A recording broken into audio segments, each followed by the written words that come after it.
क्या आपकी जन्म कुंडली में काल सर्प योग है और उस काल सर्प योग से आप बहुत ज्यादा परेशान हो चुके हैं? तो जी हाँ, ज्योतिष शास्त्र में विशेष 12 प्रकार के काल सर्प योग बताए जाते हैं। उनमें से 7वें नंबर का जो काल सर्प योग होता है वह होता है तक्षक काल सर्प योग।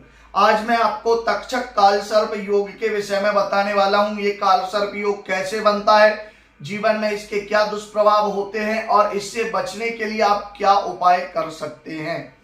तो इन सभी बातों को विस्तार से सुनने के लिए आवश्यक है कि आप वीडियो में अंत तक बने रहें। तो वीडियो की शुरुआत करते हैं। जैसा कि आप सब जानते हैं, राहु और केतु के बीच में जब सभी ग्रह आ जाते हैं तो काल सर्प योग का निर्माण हो जाता है। लेकिन तक्षक काल सर्प योग की स्थिति तब बनती है जब 7th हाउस में राहु विराजमान होता है और आपकी लग्न 1st हाउस में केतु विराजमान हो जाता है।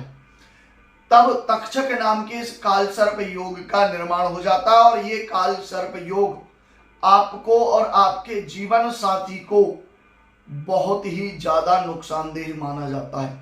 कहा गया है कि जिसकी कुंडली में यह काल सर्प दोष योग होता है उसका पूरा जीवन नष्ट हो जाता है और वह परेशानियों से इस कदर घिरा रहता है कि जो जीवन है काफी परेशानियों से भर जाता है। वैवाहिक सुख नहीं मिलता है, जीवन में बहुत सी समस्याएं आने लगती हैं। तो चलिए मैं बताता हूं स्टेप बाय स्टेप कि इस काल सर्प दोष से आपको क्या नुकसान हो सकते हैं और इसका निवारण क्या है।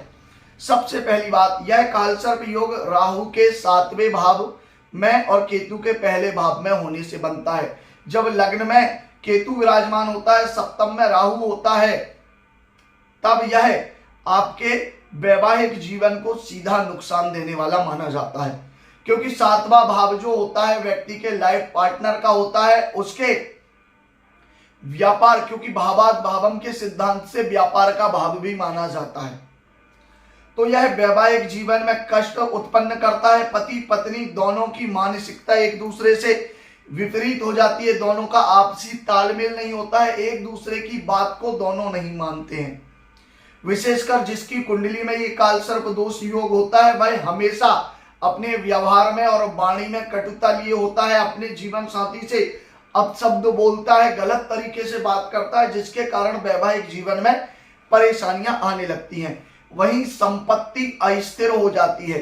अगर पैतृक संपत्ति है, अकाउंट में सेविंग्स है, पैसा जो भी चल अचल संपत्ति है वो अस्थिर हो जाती है और विनाश की ओर जाने लगती है। अर्थात अगर प्रॉपर्टी है तो वो बिकने लग जाती है, अगर पैसा है तो वो अनावश्यक कार्यों में आपका खर्च होने लगता है। ऐसा व्यक्ति बार बार अपने व्यापार को बदलता रहता है, एक व्यापार में स्थिर रहकर वो काम नहीं कर सकता है। अगर जॉब भी करता है तो बार बार जॉब का परिवर्तन कर लेता है, या लगातार उसका दिमाग कहता है कि इससे अच्छा जॉब मिलना चाहिए, अच्छा जॉब मिलना चाहिए, और इस चक्कर में वो कोई भी जॉब नहीं कर पाता है, कोई व्यापार नहीं कर पाता है। वो एकदम से बड़े स्तर पर व्यापार करना चाहता है, लेकिन व्यापार जीवन में कभी प्रारंभ ही नहीं हो पाता, और हो जाता है तो कुछ ही समय में उस व्यापार को करके और छोड़ देता है।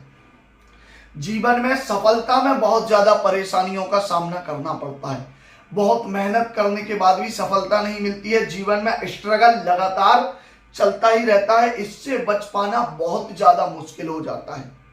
कई बार देखा गया है कि जिनकी कुंडली में तक्षक काल सर्प योग होता है उनके जो संतान होती है वो माता पिता का त्याग कर देती है, माता पिता का त्याग वो संतान कर देती है, माता पिता को छोड़ देती है, जिसके कारण जीवन और भी परेशानियों में आ जाता है। सर्प दंश तक का योग इस काल सर्प योग में बनता है। जिसकी कुंडली में काल सर्प योग होता है, सर्प दंश सांप के काटने से मृत्यु हो सकती है या फिर विष से उसकी मृत्यु का योग बन जाता है।